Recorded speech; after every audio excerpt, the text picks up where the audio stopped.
When I was 12, I first actually touched a smartphone. It looked like a calculator, but a bit smaller. It could fit in the palm of your hand.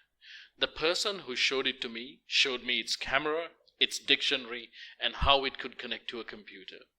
I had never seen this thing before, but I knew exactly what it could do. I reached into my bag and found the book that I had taken from the library. Imperial Earth, Arthur C. Clarke, 1976, where Clarke described the device. It looked like a calculator, but a bit smaller. It could fit in the palm of your hand. It had a dictionary. You could connect it to a computer. The first time I saw a credit card, I knew where it came from. Like the smartphone, it came from that library.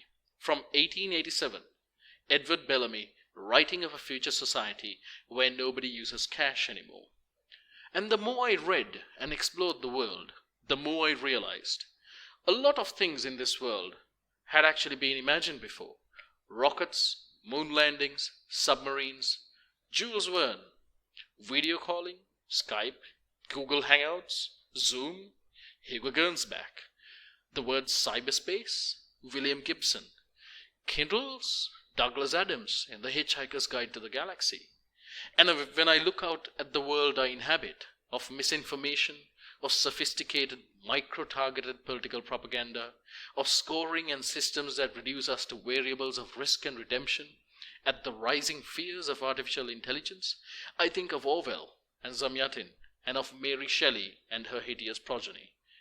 This is the power of speculative fiction, not to predict, as is often claimed, but as a testbed for ideas, as a way of taking concepts and giving them life, watching them play, and understanding them, until some distant future comes along where some of these ideas become plausible realities.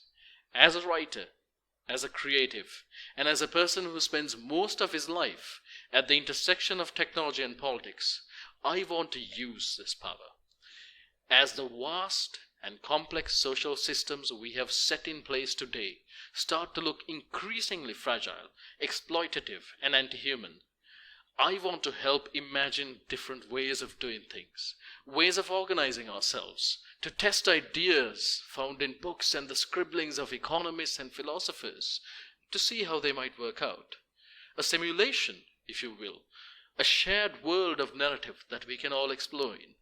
And who knows, someday, some kid might come along and see some bright and shining future invention and look at our corner of his little library and remember where those ideas came from.